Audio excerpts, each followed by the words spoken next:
I have an important guest, Raghu Cavale, who is Senior VP of Infosys, but also in the current context, he's an AI enthusiast, a pioneer in digital medicine, teaches AI at Manipal University, IIT Kharagpur, and a long list of other affiliations that I will put up on the web. But welcome to the show, Raghuji. It's an honor and a pleasure to be here. And just to clarify, any views here do not reflect any institutions I'm affiliated with, including Infosys, and these are all my personal opinions. Absolutely perfect. This is how I like it, because then we can be free and we are exploring, brainstorming. That's the reason both of us are seekers of the truth. Absolutely. Seekers of the future, if you would like to say it.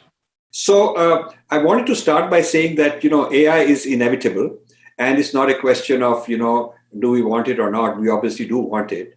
But having said that, on the one hand, India needs to be a world leader in AI because it's so important, and catch up with China and others. On the other hand, if there were too much AI and haphazard AI, then it could also create social problems like unemployment and things of that sort. So I wanted to get your opinion, Raghu, on how to tread between the danger of too little AI, which means we'll be obsolete, and too much AI, which means we could create employment issues and disruptions in society. How do you think, as a thought leader, not representing any institution, but just as a thought leader, what are some guidelines? What are some thoughts that you think of in this way, on this issue? Yeah. So Rajiv, let me meander around a little bit. Please. And share a few thoughts. Very interestingly, if you go back to high school or our first degrees, we read about the geological time spans and how life evolved on Earth. And the first sort of, I would say, a living mechanism which came about because of water and oxygen was during the Cambrian era. And we had fishes and the first, boned creatures coming out. And today, of course, you have man. And it has taken, I think, almost about 50 million years or so to reach that. AI is in some sort of a situation like that. Now, we had the entire information technology revolution, starting right from the silicon chip, which happened just in 1940s. We had, the PCs, we had the mainframes, we have the cloud, and so on and so forth, which all were the oxygen and the water to artificial intelligence. To answer your question, I do not think we get to choose. It is, I think, a Darwinian evolution. So we obviously need to be the fittest to survive. So I would think AI is going to happen. Like I said, we are just in the Cambrian system, and you're going to see a compression of that. And in the next 100 years, what happened in millions of years is just going to happen in the next 100 years. Quantum computing, etc., etc. Now, that being said, how do we prepare our society?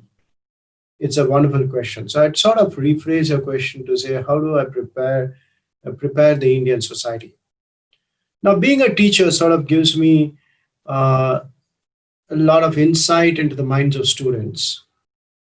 And my day job, I deal with a lot of the government projects, including the huge GST project, the income tax project. Those are all huge digital projects which have sort of changed or are still changing the face of my country. So the way I look at it, sir, I would classify it into 3-4 portions. One is, how do you build capability or capacity to understand what is happening? Can you influence it? Maybe yes, maybe no, because it takes a life of its own sometimes. But you need to at least understand it. Number two, how do the leaders who are already there in the seat of power, when I say seat of power, I'm just not saying the government, but even in the private sector, in the industry, in policy making, how do they understand this? How do they set the right set of directions? And that includes society leaders also. And three, how do you use it? Because you need to get to use it also. So I would think that there are three facets to it. Of course, one can break down each facet into number of sub facets. So to make it short, because I'd like to listen to you also comment on this. I would say when the Infosys, TCS, Wipros, everybody, we started our journey about 30, 40 years back, we didn't have enough people to code. So that's why huge campuses were set up. A lot of people became coders. Good. But then, is coding sufficient? With auto coding almost becoming a reality with GPT-3 and all that? Should we be relooking at fundamental math and physics? Because if you look at machine learning, which is the core of artificial intelligence today, it is more of math. I think, in my mind, I wouldn't say it's a recommendation from my side, but I always tell the youngsters whom I talk to, get your math right. Because what you're trying to solve with coding is a math problem. Second, why do you need to get your physics right? Because quantum computing is already on the horizon. And quantum computing is a combination of math, physics, and computing. So you need to get that right too. Now, let's move to the people who use it. Now, one has to understand, I'm talking with the limited context of what I know today and plus 3 to 5 years, where I can see algorithms taking over a lot of stuff. I think the planners, developers need to understand that there are a lot of biases that go into these algorithms. So that's just one portion of the game. Number two, as a society, how do you democratize data? Because you create an algorithm, you want to train the algorithm. Now you need to make the data available to either the startup or to the student or to the public policy maker. Now, that's going to be a very big step, because I would say in the Western world, in the US, for example, you have finders keepers. Whoever gets the data gets to keep it.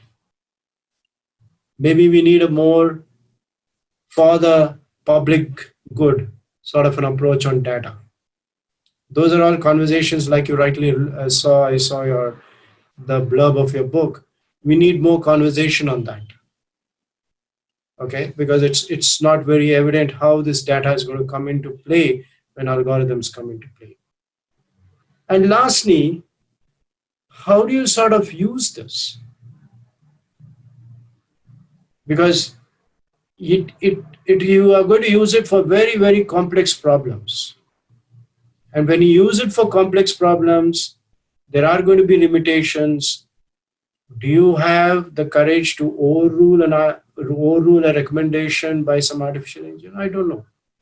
So those are three buckets which are broadly placed this. Excellent. So you have given such a amazing, very, very rarely I get somebody who has the depth and the breadth and the clarity to connect all of it. Very, very amazing. And I'm so delighted we're having this conversation. So let me also go through it bit by bit. I like your statement that the survival of the fittest in the Darwinian sense is now happening with AI accelerating this kind of evolution. I really like that. I say this a lot, and Raghu, I will tell you, people don't like to hear it, and I'm glad that you said it, because I was going to say it. I think we have to face it. I think we have to face it.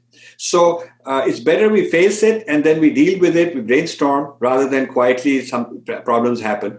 When Darwinian evolution happens, survival of the fittest, when we say survival of the fittest, it means that the unfit don't make it. It also means that. It is not true to say that we'll upscale and train everybody in AI and everybody will be fit and all 1.3 billion Indians and 8 billion human beings, which will be 12 billion, are going to be fine. Because when you look at the Darwinian situation, a lot of the creatures don't make it, and that's just tough life. That is how it is. So I like your thinking is pragmatic. Let's face like a clinician who is doing a stress test on the patient says, these are the diagnostics, this is what's likely to happen, this is what the model says, let's just face it. He's not there to give good news and say everything is going to be hunky-dory, he has to tell him the truth.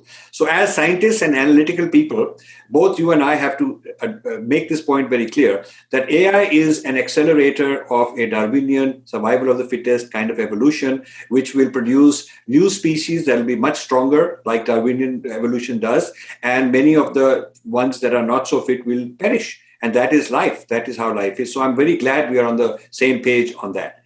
Now, the issue, and I will come to biases, the quantum computing, the whole data democracy. I will come to all of those one by one. So the first issue I want to put on the table is when India was software leader with. And not naming any particular companies, although I'll just make a remark that I had something to do with the early rise of TCS. I was in the 70s on the client side, the first major client that brought in a whole lot of TCS people for developing software in the United States. I was a project manager from the client side. And the success of that project was awesome. And nobody in the American system believed that Indian programmers could come and do this. And so we hired them a second time and a third time. And this made TCS like a big deal way back in the 70s. So I have a fondness for that industry. And I'm very happy that this industry took India into another dimension. However, after India used labor arbitrage to get ahead, and create middle class and create a lot of technocrats. In the last 10 years, it is China that started getting ahead of India in AI. So the question I have is, what did China do right that India didn't do, such that India lost its lead? India had a lead in AI, in software. We were proud of the fact that we're English speaking, so we can get into clients easier in the Western world. We were proud of the fact that we have so many STEM people, math people, and Indians assimilate well. All those kind of things were absolutely true. But we had a lead. Very clearly, we were the superpower in software. And we lost it in the sense that now, when you look at AI conferences, Chinese are big. When you look at AI patents, when you look at AI investments, intellectual property, whether they begged, borrowed, or stole, or whether they did it in the honest way, I don't know. I mean, there is a whole controversy on that. But however they did it, they've now surpassed us. So would you care to comment on why this happened? Okay.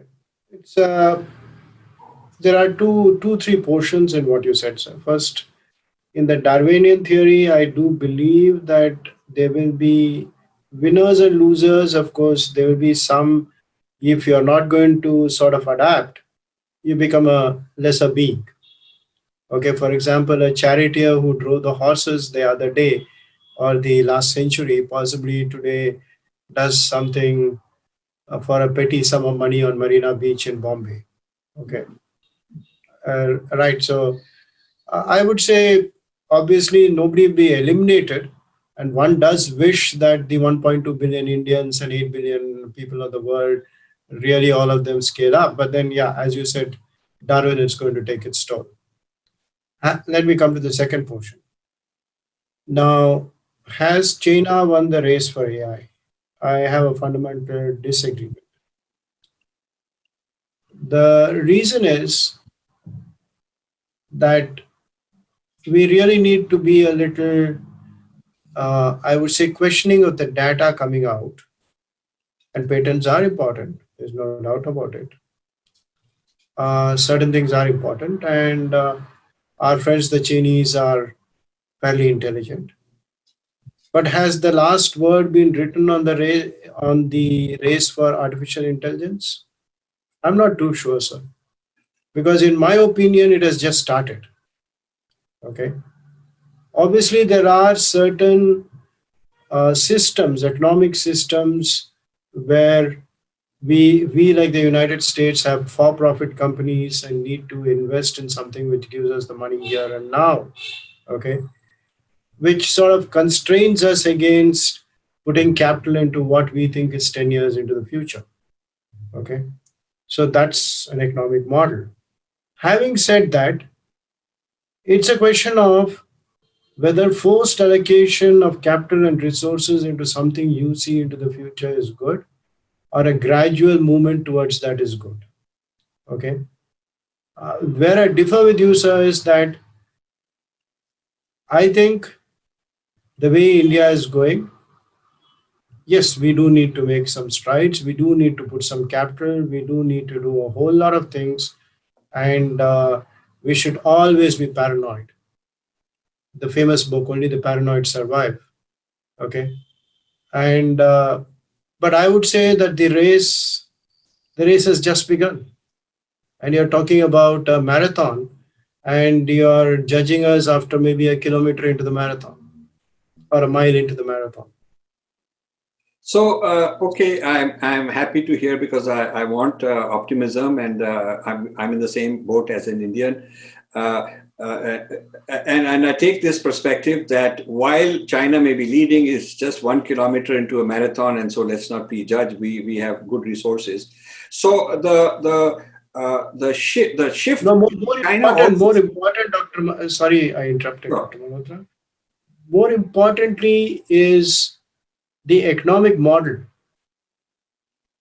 Whether forced allocation into a particular area of research or into a particular area is a good thing or it's not a good thing. Okay, or should market determine it? Yeah, yeah. I will want to talk about that. I want to talk about that in a moment also. Uh, uh, but China took also the path of wage arbitrage in manufacturing. After all, they went and sold cheap factory labor to the Americans and said, manufacture here. And all the American companies went there. But China did one thing differently. They took the profits from wage arbitrage and they reinvested a certain portion of that profit into futuristic thinking. I mean, I know people 15, 20 years ago, my friends, Indians also, and many NRIs living in the top in the US, got hired to go to China because Chinese said, let's invest in futurist technologies, whether it's solar power, it's nanotechnology, it's artificial intelligence, it's all of these things. I know some brilliant people in physics because I was originally trained as a physicist before I became computer scientist. So I've kept track of some of my old friends who are doing quantum computing sitting in China because they are into this whole thing. So China has made some very large $1 billion bets early on. And that takes courage. So you see, while the market forces have their benefit, it takes a risk-taking, big government thing to say we will roll the dice on many bets that are $1 billion bets. And China has rolled its dice and put its whole future on its AI supremacy. And their target is by 2025, they want to match or exceed the United States in AI. And that is what rang the alarm bells in Washington, and so much of the trade war started because then the Americans started suddenly waking up that they got our defense secrets, they're having military advantages, they're doing all kinds of things. So yes, I agree with you, the race is not over, but China has a head start and China has deep pockets. They made huge amount of foreign reserve. And they are investing in a big way, $1 billion bets in these kind of technologies.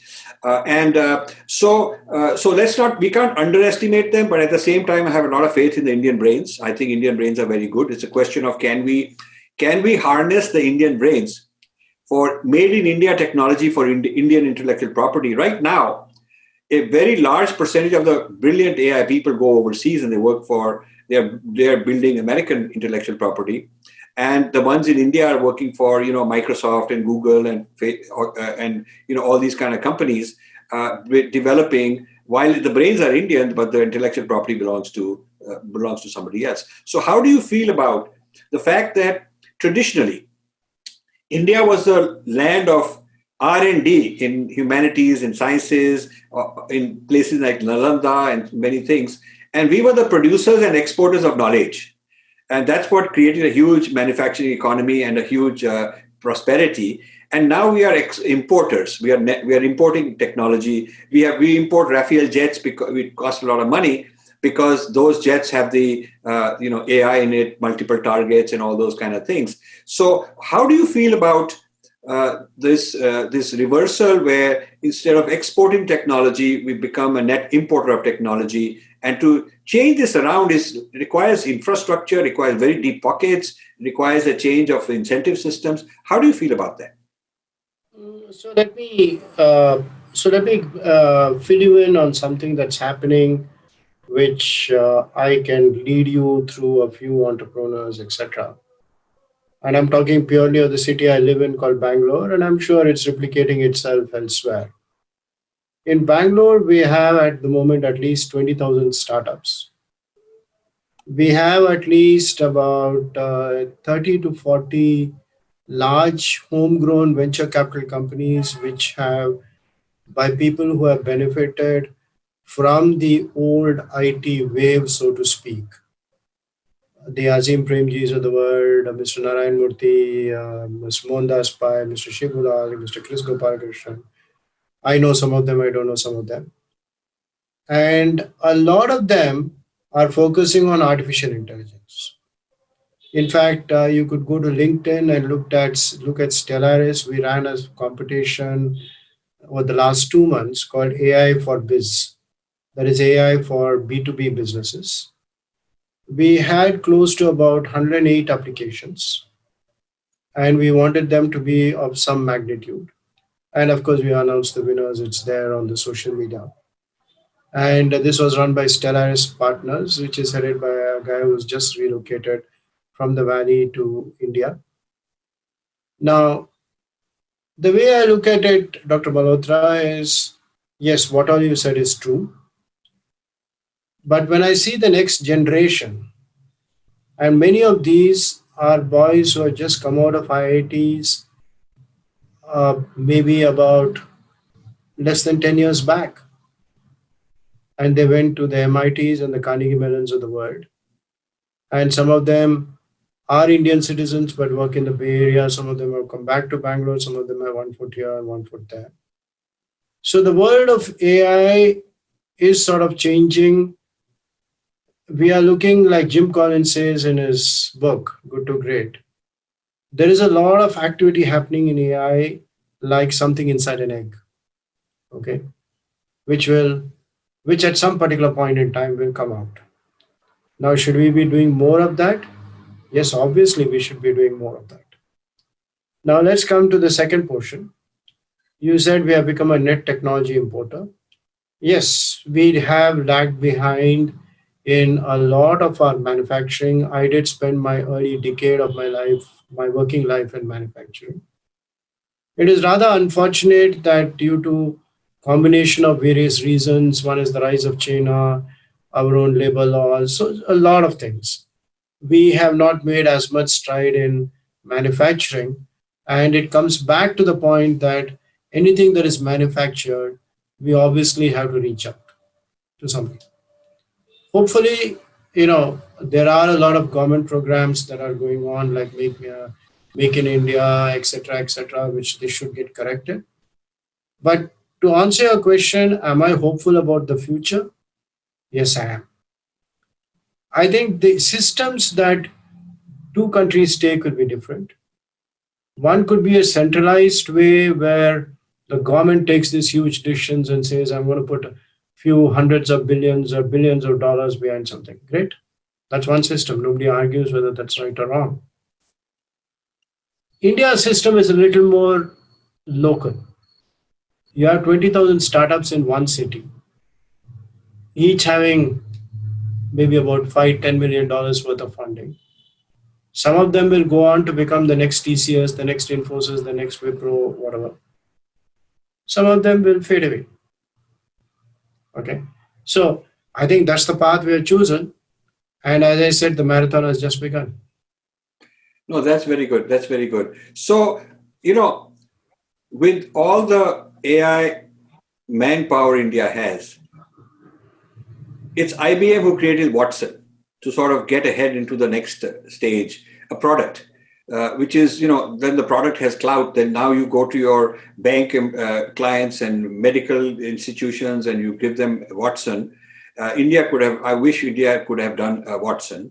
And then when you look at GPT-3, it's very interesting. 20 years ago, a lot of Sanskrit scholars studying Panini's Ashtadhyayi started getting grants from the Western countries and then from Japan and China to get into computational linguistics because they realized the potential of Sanskrit grammar, Panini's, as a sort of a kind of canonical form, a kind of form where such that you could you could understand the meaning of words, a very universal language, very universal grammar, very generative.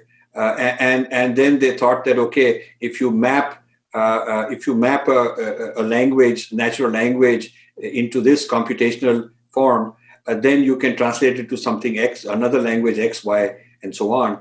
So this digestion, I use the term digestion, the digestion of Sanskrit grammar into computational linguistics happened over 10 years. And I gave many talks. I gave talks at the Sanskrit department in JNU, in Delhi University. I gave talks at the NIIT chairman.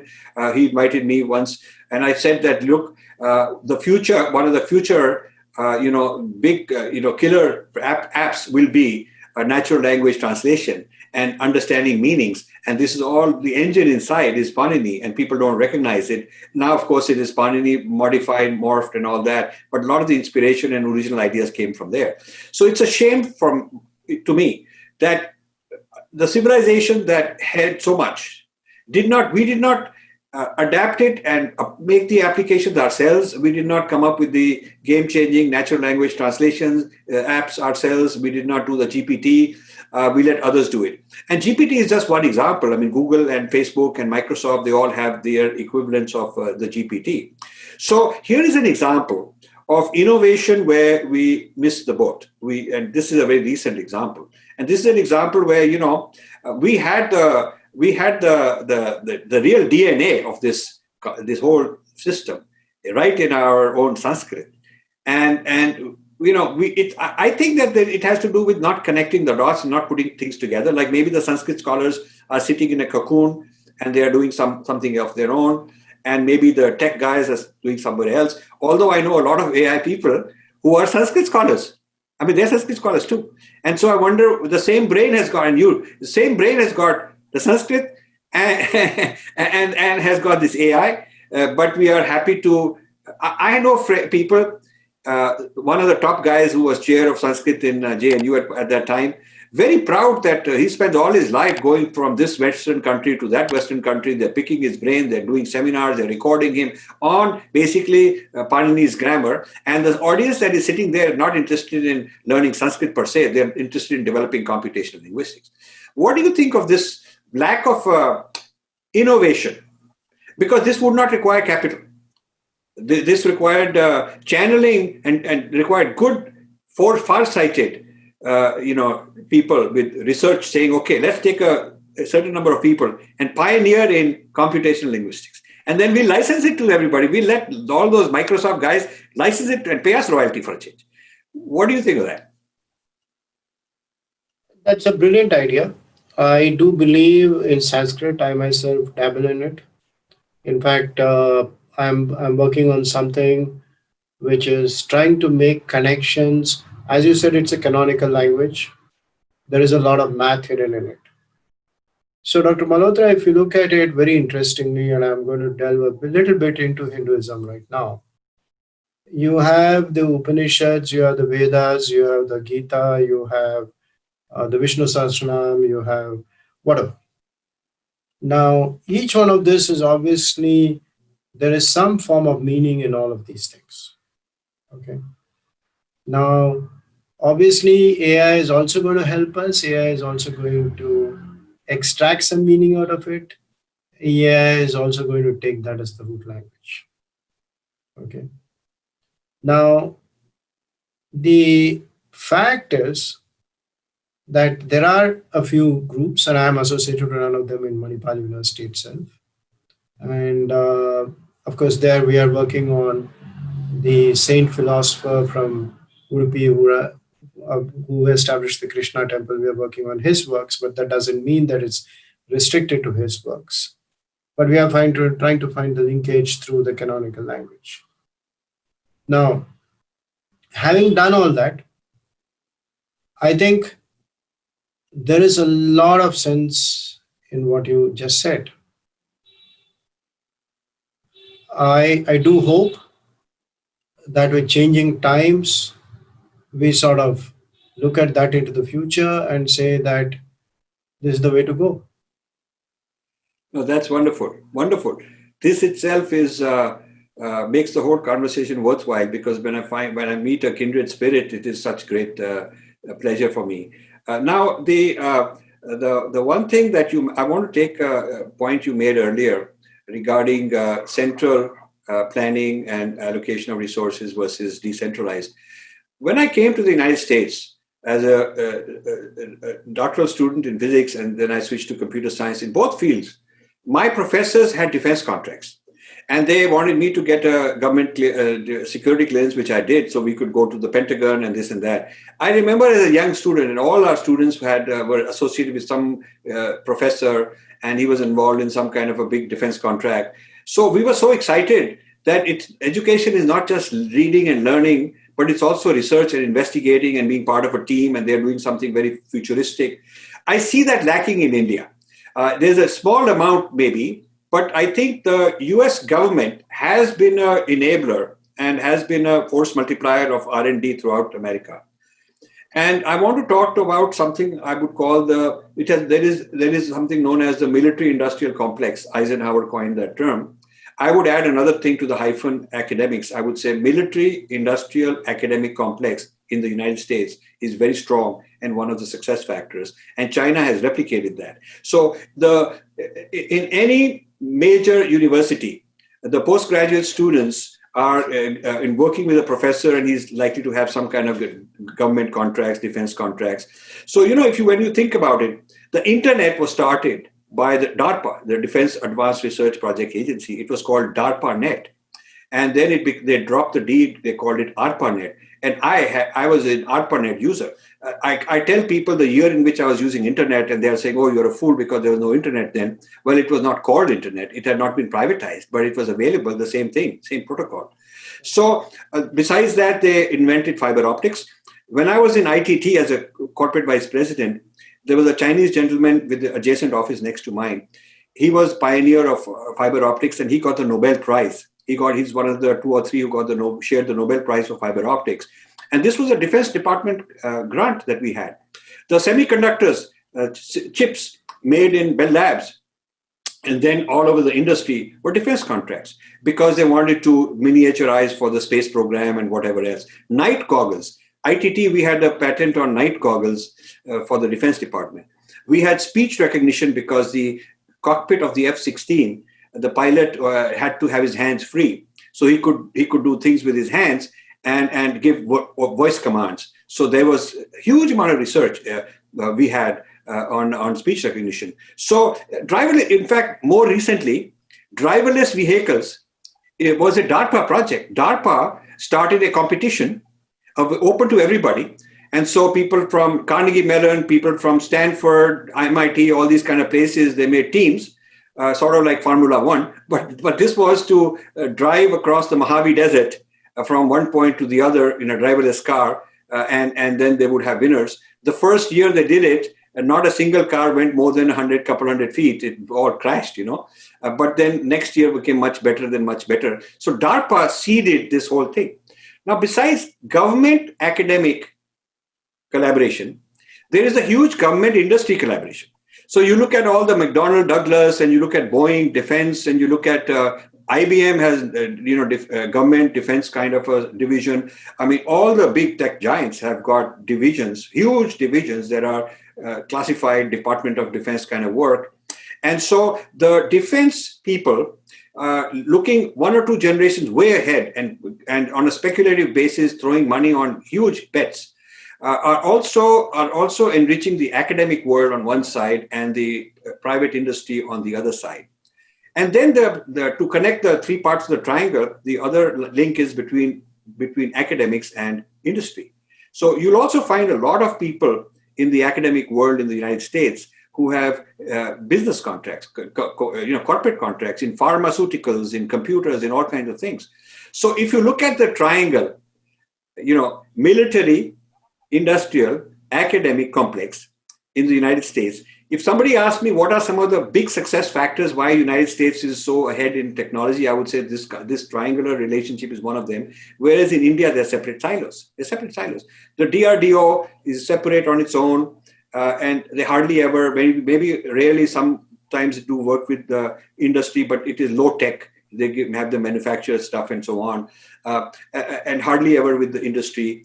And then you also academics, and you also find that very few academics have industry contracts of any significance, and if they have, they're tiny little small scale things. So I would say that in India there are separate silos for military, for industry, for academics. Now China has taken the American model, because I know people in China who are in the academic world and they are working with the People's Liberation Army, who's supporting them. Even Jack Ma in industry has a lot of links and relationships with the People's Liberation Army. So what do you think of this in light of what you said, that we are decentralized in funding, spontaneous market driven, and the other model, the Chinese model, is very centralized, large scale bets? I would say to you that while in the United States there's a capitalist system and the small venture people and all that are thriving on a decentralized allocation of money, investments and risk in the free market system, I would say parallel with that and underneath all that is a foundation where the Department of Defense, the CIA, the Pentagon, all these guys are investing very large sums of money. There was a recent article I read that the Biden administration wants to multiply the AI budget in the Department of Defense and all that by 4 times, fourfold right away. So, why now? So this leads me to the question: why isn't India integrating military, industry, academics? Why are they separate silos? Let me try and answer that. That's sort of very complex thing, but let me try and answer that. Let me first tell you that from I would say my knowledge perspective, because I sort of visit many of the IITs and a lot of the professors are good friends of mine. The academia is fully involved with I would say, the government work that they do. Okay. And I know that there are a lot of projects being funded, though I don't know the details and so on and so forth. And the academia is comfortable inviting people like me to talk to them, to teach, etc. Now, why is industry not involved? Everything, Dr. Malhotra, is a function of history. And in history, 100 years is a small time span. So you've got to understand, we are possibly the only unique country in the world where a company called the East India Company came to trade, okay, and ultimately ended up being rulers, and they handed over their ownership of our country to their sovereigns, the British government. Okay, I'm not getting into the history here, but then it's all well known. So there still exists a distrust, because as I said, in historical terms, 100 years is a very small span of time. The US did not have that. It was not as though there was a British company which came, conquered, sort of sold something to the Americans and then gave it to the British. Okay. Neither did the Chinese have it. The Chinese had their opium wars, of course. So I don't think we can compare the mindset of policymakers or people who take decisions in all the three countries. Having said that, I can talk from the point of view of academics here. They are fairly willing to listen, and they are fairly, if you bring in the right sort of skill sets. I have enjoyed my time. I take some time off, go to IIT Kharagpur, teach there, and I enjoyed talking to the young kids there, and so on and so forth. And they're fairly open-minded about it. And it didn't take much of a conversation with me. I just met the director at a breakfast, and I said, "This the thing I'm teaching is, why don't you teach it here?" And he sent me the email, and it took off. So I think it's slowly starting, but that's something that a lot of mindsets have to be worked on. And those mindsets are because of a past history. And only a lot of time will cure it. Good. I like your candor. I think we have problems, we'll admit and agree, and we are in sympathy with the fact that some minds are still colonized. I mean, the East India Company did a real number, and this is not going to go away easily, and we have to keep raising these issues. Now I want to ask regarding the data democracy that you mentioned, which of course is a very key point for me.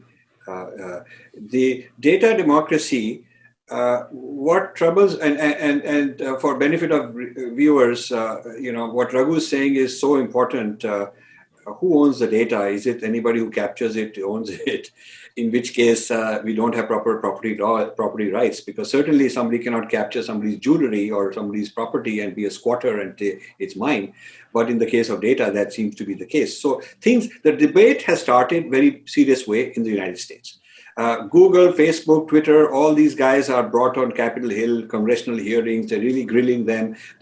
Some states in the US have filed an antitrust to break up some of these companies. So you will see antitrust action threatening to break up Google, to do the same with Facebook and all of them. And these people are certainly on the defensive. They are at the same time being attacked from consumer groups for privacy protection, and they're being attacked from minorities that they have bias. There are a lot of cases where facial recognition has picked up people of a certain minority, because the criteria, as you said, there is no such thing as neutral AI. AI has to be told what to look for, what to optimize, what is truth, what is good. And so since the training, the AI, the machine, the algorithms were trained on mainly white people. So the people who are different are seen as sort of suspicious. And this is irked the minority groups. There are also gender biases. People are complaining. So what has happened is that these trillion-dollar market cap companies are also, while on the one hand they're expanding and very aggressive and they're deep pockets, a lot of lawyers and a lot of PR people to fight all that. But at the same time, they're on the back foot a little bit, because they have government pressure. Antitrust-wise, they have public consumer group pressures, they have minority groups on biases, people filing lawsuits. So that's the scene in the US. And so because of this tension, it's one of the battlegrounds, as I call it, the battle for agency, the battle for minds, for psychology. Therefore, there's a lot of churning going on. I don't see that battleground in India. I don't see a pushback on Google and Facebook. They are considered like the devatas. They are the devatas, and we bow to them and whatever they want, because we depend on them to give us the limelight, to make us famous. If I have more followers and more retweets and more views, then I'm better off. And if they were to block me or shadow ban me, my God, my career would come to an end. So we're becoming very dependent on foreign entities. And those foreign entities are actually taking our data, turning it into algorithms, turning it into psychological models with which they can influence us and help their clients sell things to us, including political ideology, including religious conversion. I see that happening. I see that the Breaking India forces that I talked about in my Breaking India book are going to be empowered with machine learning, helping them figure out how to do this Breaking India job more with AI. Whom to touch with what button, what will he respond to, how will we get him angry, how will we get him to convert, whatever. So this large-scale manipulation of Indian psychology, using data, big data, from India itself. All this being masterminded by foreign companies. And Indians have not pushed back. Troubles me a lot. I feel that China did the right thing 10, 15 years ago, saying, okay, we'll block all this because they're violating our sense of ethics and values, and we create many Jack Ma type people. And so they have their Alibaba and Tencent and Baidu and Huawei, and they got so many other companies. India doesn't. So China became a producer while India is a consumer. We are proud that we have the second largest population of WhatsApp and mobile phones, of course, all foreign technology, hardware R&D in China, and Android from US and whatnot. So, in AI and the applications of AI, it's very interesting that we take pride in statistics, which actually to tell me that we are great customers of the Americans, and we haven't created our own networks. Whereas China takes pride in saying that we are the largest producers after the United States and about to catch up.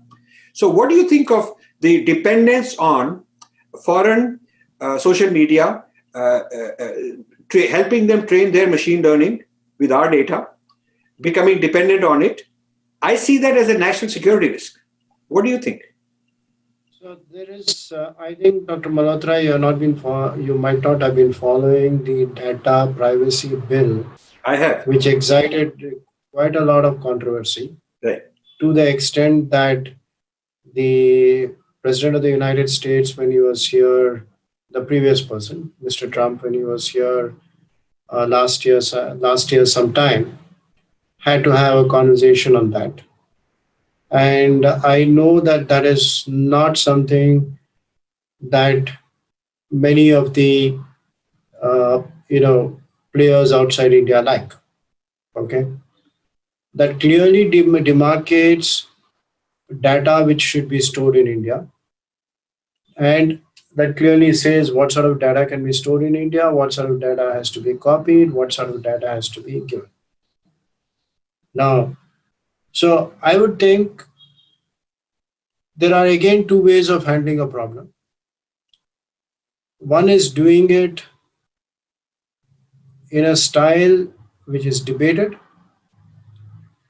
which is told to everybody, including the Googles and the Facebooks or the Word or whoever it is, whoever you call them. You will hear their views, you hear everybody's views, and then say, this is the final decision I'm going to take. This is it, buddy.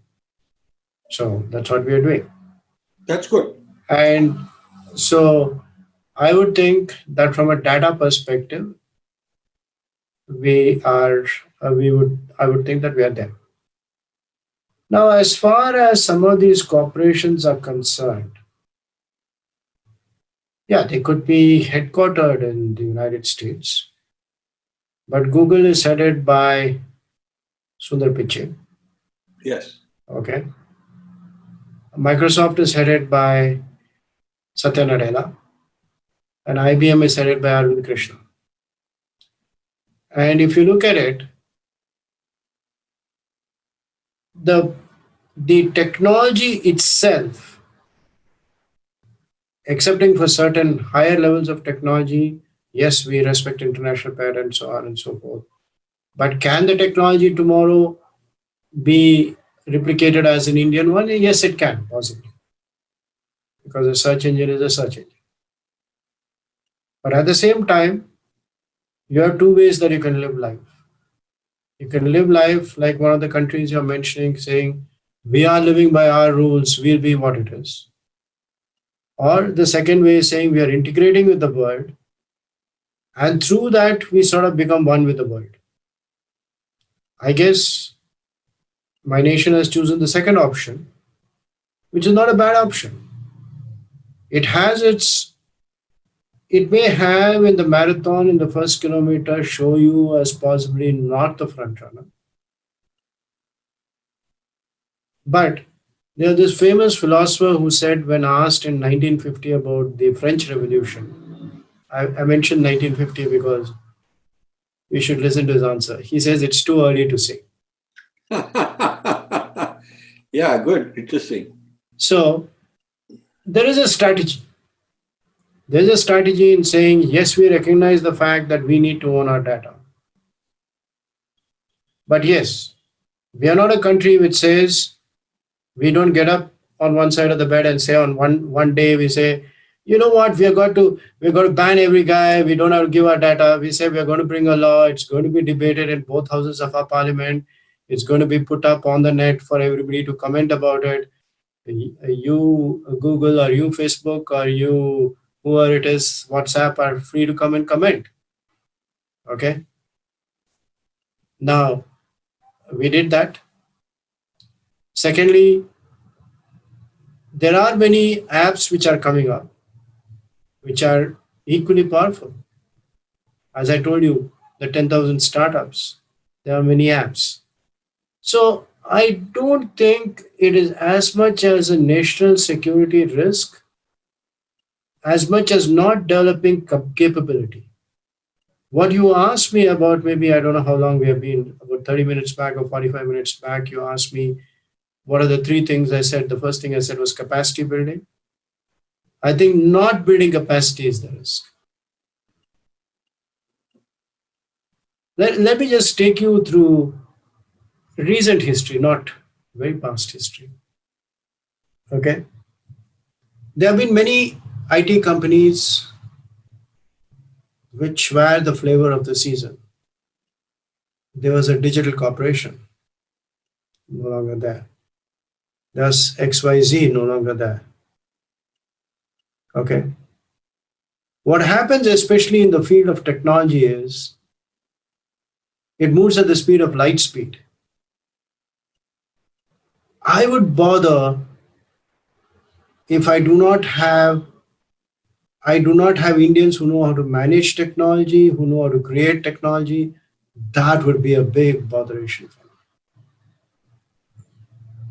And it would be a big botheration for me if I'm not invited to be, I'm treated as, to use an Indian word, a pariah by the rest of the world.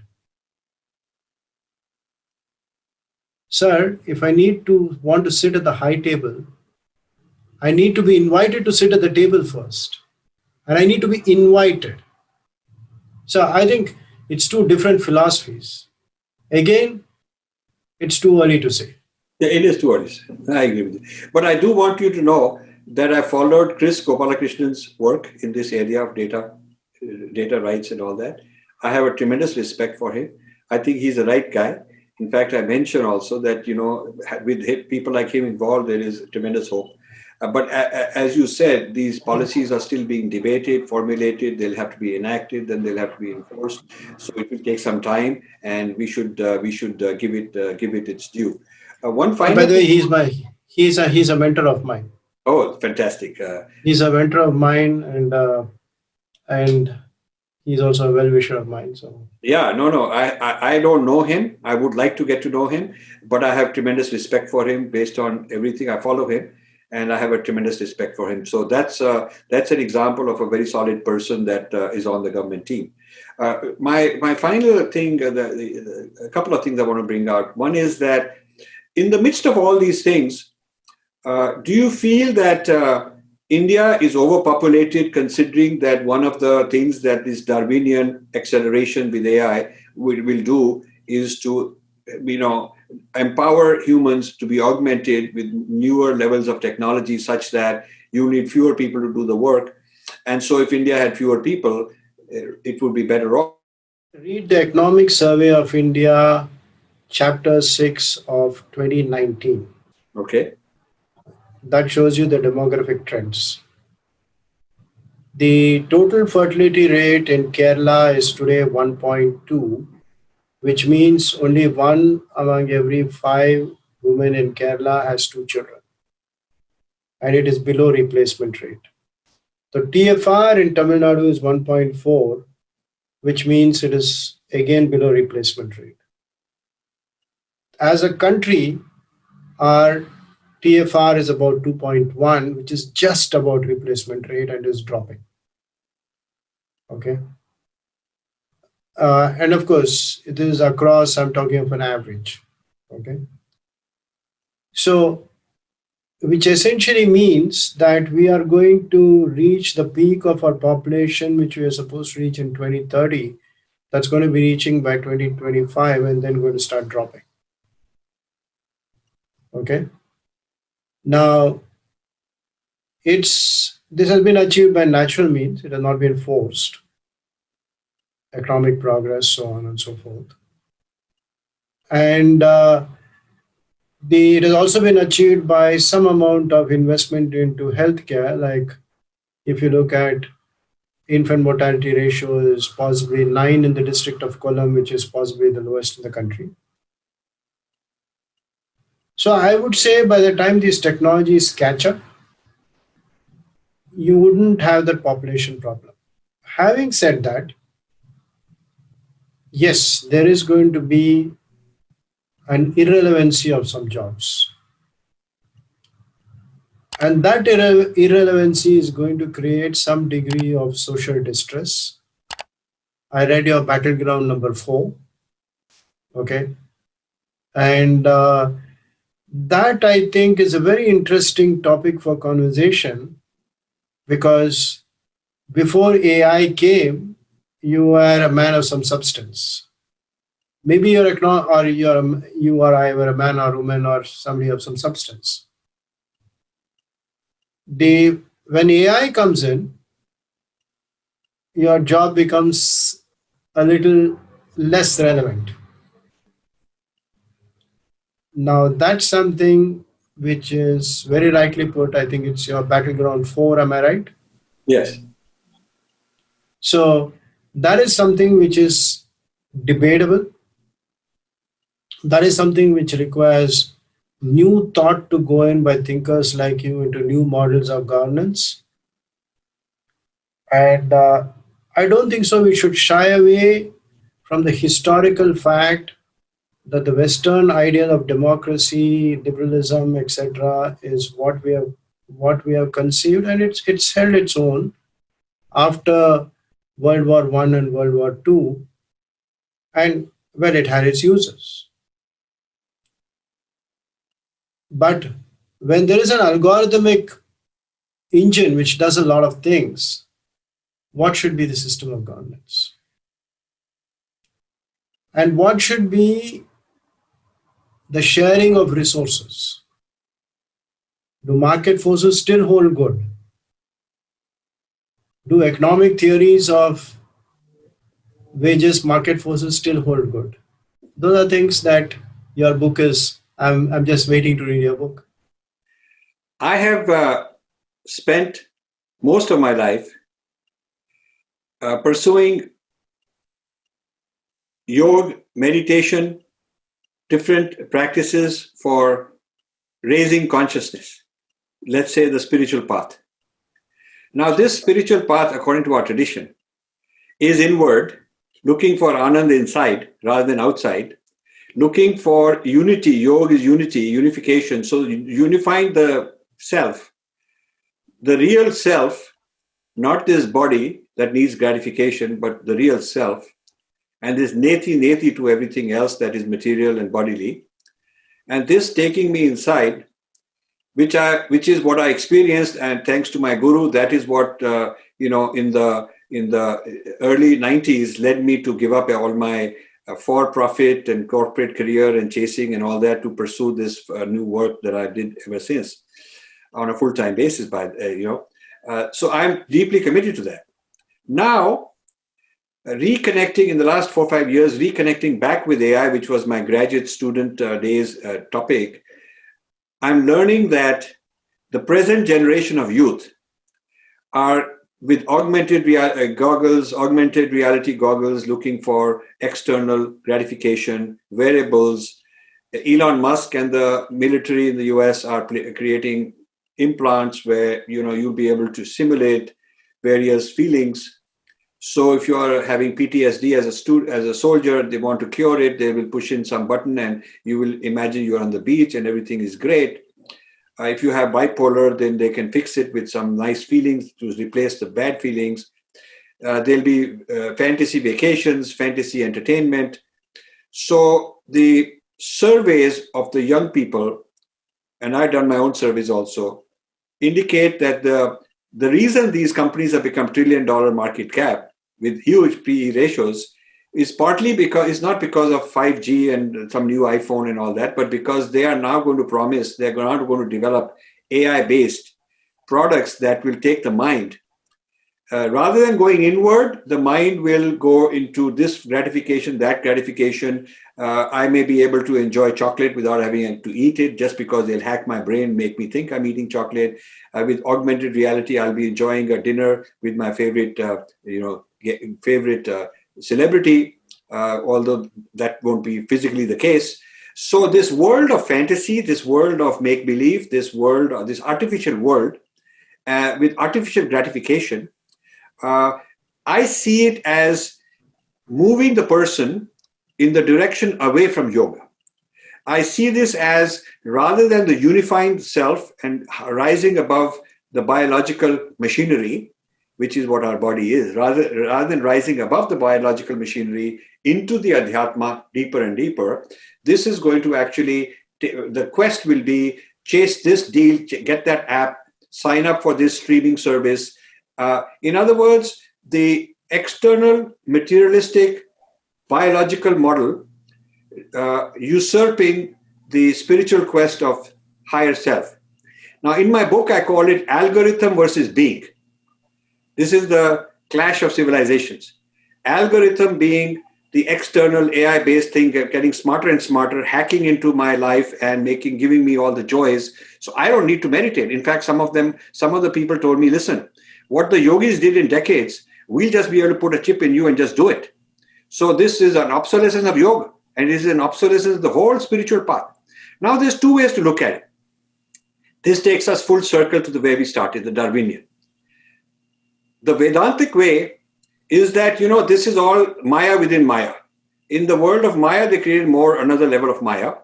And ultimately, this will not provide the satisfaction, this will not provide the anand, which they are promising, because after having all these gratifications and generating hormones inside me and endomorphines and all that stuff, the person will not be contented, and he'll go back to, after maybe a speed bump or a hiccup along the road, he will go back to the spiritual quest. That is one way. That would mean that we, as Hindus, our path is going to be valid and move us forward.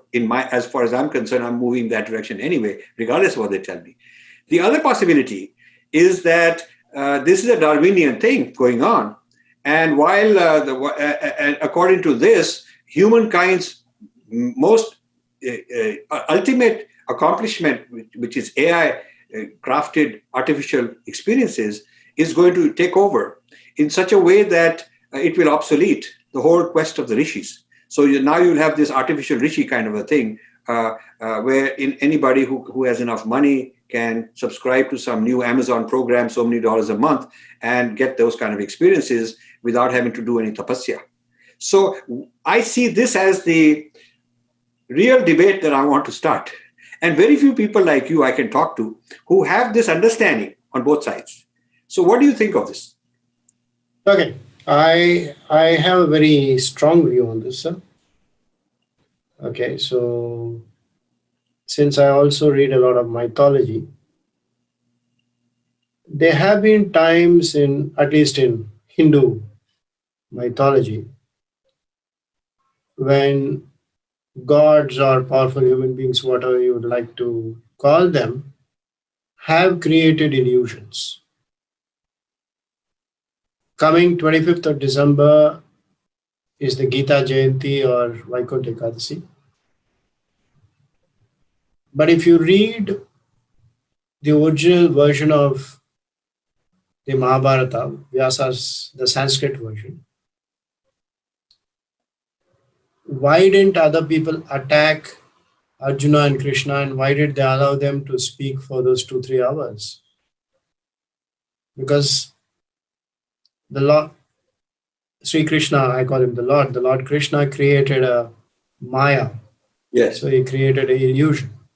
So there were special circumstances that dictated the creation of an illusion. So in our modern sense, this was a teleconference going on like this chat between us. This was a teleconference going on, and somebody like a brand created a warp around us. Now, so this has always been a fact of life. On the other hand, even today, mentoring many people, many youngsters, I do tell them, look at precision decision making or precision medicine. That since I teach digital medicine like we knew it was, you have a mix of kapha vata pitta, but then you sort of, today it's the entire aspect. When you know digital, you know how to precisely treat Raghu for a different body chemistry rather than giving the same prescription to a Dr. Malhotra who may have a different body chemistry. Okay. And I also tell them, when somebody comes and tells me, I've got this beautiful job, I sit him down for an hour or two. I ask him, what's his chemistry? How does his mind work? And since I know that particular corporate, I said, this corporate is going to be aggressive. Is it for you? Okay.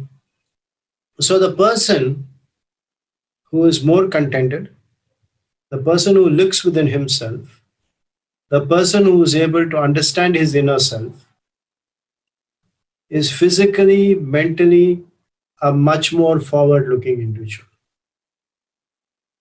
Having said that, there are times in life when some individuals are in need of sinecures and supports. AI provides them that. One shouldn't grudge them that. It is like if you take certain drugs, certain drugs like opium were used to reduce pain, but opium also has different effects. So the way I look at it is, if you are able to find the inner being in you, you know your strength, you know where you're headed, you know where your body is, both from a physical and mental perspective, your happiness coefficient is something different. You need to take a drug, fair enough, it's available for you to take. And maybe the drug helps you after some time, as you rightly put it, at the bump in the road where you can get off the drug. But then there are some who keep on going about it till the end. So I just look at it that way. So, Raghuji, I must tell you, I'm not flattering because I'm usually a very critical person. But very rarely I come across somebody with depth and breadth, with huge bandwidth and clarity, honesty, courage. And so I've met a new kindred spirit in you, and I'm very, very honored and delighted. I want to thank you for taking this time. I hope this week I get vaccinated soon so I can visit India. I have to see my mother who's 95. And I would also like to visit you and spend good quality time with you because I think there is a lot to discuss. And in 2021, I want to create conferences on AI and society, all the themes that there's hardly any themes that you and I haven't talked about. These are the same, these are the topics actually. And I want to create multiple conferences, seminars, would love to have you involved and we'll work on it together.